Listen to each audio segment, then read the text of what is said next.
Central कोतवाली थाना police ने ऐसी महिलाओं को गिरफ्तार किया है जो शादियां कर ससुराल से जेवर नकदी बटोरकर फरार हो जाती थी। दरअसल ये तीनों महिलाएं शादीशुदा होने के बाद अपना नाम बदलकर ऐसे नौजवानों को झांसे में लेती हैं जिनकी कहीं शादी नहीं हो रही हो या उनमें कोई खामी हो। गिरोह में शामिल 20 वर्षीय युवती शादी करके तीसरे दिन ही फरार हो जाती थी और गिरोह की दो महिलाएं युवती की मां और बहन का किरदार निभाती थी। वहीं अब पुलिस इस गिरोह के एक दलाल की देवास में तलाश कर रही है। दरअसल नॉर्थ तोड़ा निवासी रवि नामक युवक ने अपने साथ हुई धोखाधड़ी की शिकायत इंदौर के सेंट्रल कोतवाली थाने में दर्ज करवाई थी।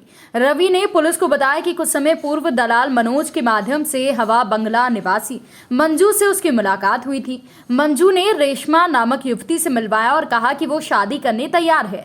90,000 रुपए में पूरी डील तय हुई। इसमें रवि के द्वारा 75,000 रुपए महिला को दे दिए गए।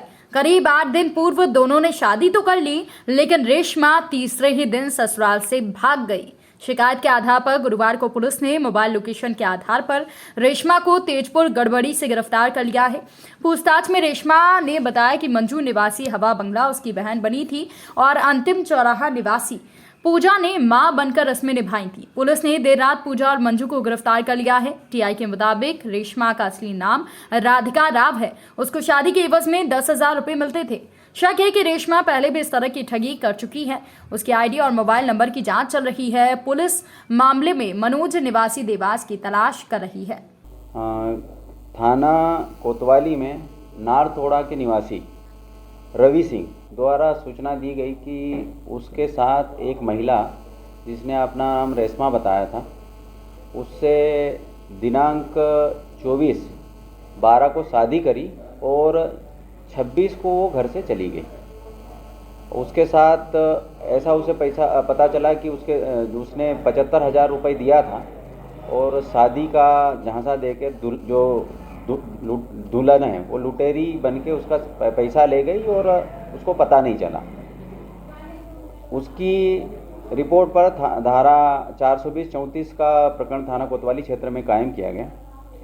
प्रारंभिक जानकारी में पता चला कि जो प्रार्थी है रवि, उसका एक दोस्त था जो देवास का रहने वाला था विनोद। उसने उससे शादी की बात की। विनोद देवास का रहने वाला, इसका परिचित था। रवि वर्तमान में कोई काम नहीं करता है, इसकी शादी भी नहीं रही, इसलिए बात करी। इसकी जो विनोद है देवास वाला, इसकी एक परिचित महिला थी मंजू, जो दिग्विजय मल्टी में रहती है। उससे उसने बात करी।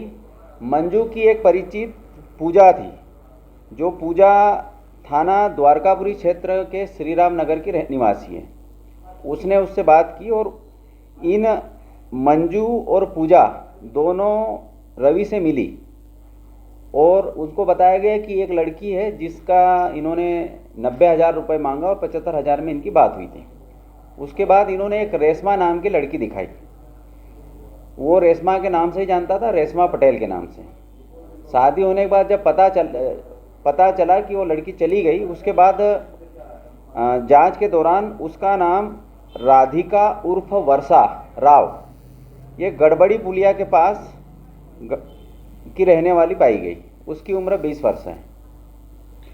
इस प्रकार इस गिरोह में राधिका दुल्हन बनी थी रेशमा के नाम से, दूसरी महिला मंजू उसकी बहन बनी थी और पूजा इसकी मां बनी थी। इन बन के देवास गए थे और देवास में इनके द्वारा दिनांक 26 को कोर्ट में शादी करी थी। उसके बाद जब वो वापस चली गई तो वो रिपोर्ट पंजीबद्ध कर इन लोगों को हमारे द्वारा प्रकरण में गिरफ्तार किया गया है।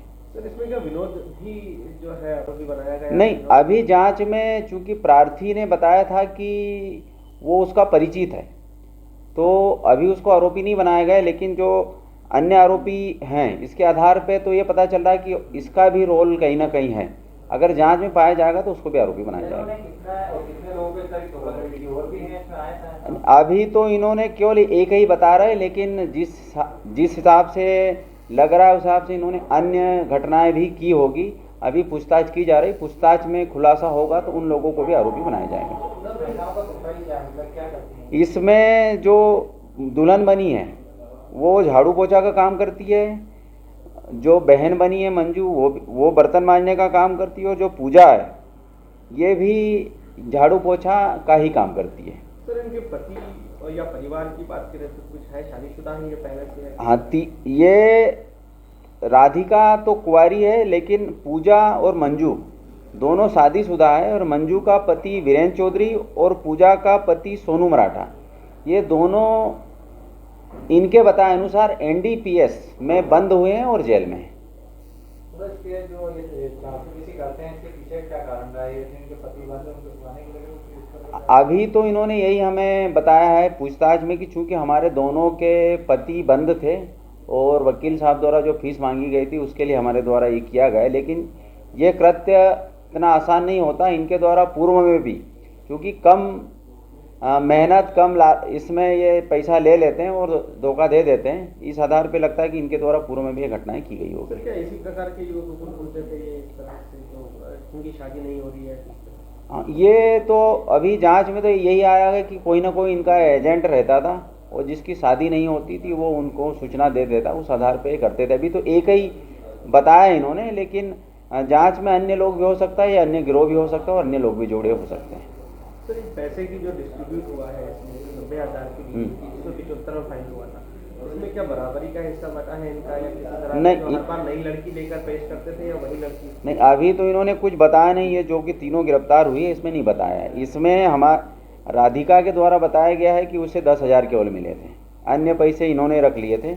अब इसमें मनोज का भी नाम आ रहा है, तो उससे पूछताछ के बाद फिर ये क्लियर हो पाएगा कि पैसा कितना कितना किसको किसको डिस्ट्रीब्यूट हुआ है। गौरतलब है कि पूर्व गिरोह की सरगना मंजू और पूजा के पति जेल में एनडीपीएस एक्ट में गिरफ्तार हो चुके हैं, जिनकी जमानत करवाने के लिए महिलाओं ने इस तरह का खेल रचा था। लेकिन पुलिस को आशंका है कि यहाँ महिलाएं पहले भी इस तरह के अपराध को अंजाम दे चुकी हैं और पुलिस सख्ती से इनसे पूछताछ कर रही है और अन्य पीड़ितों की भी तलाश कर रही है जिनके साथ इस तरीके का धोखा हुआ है।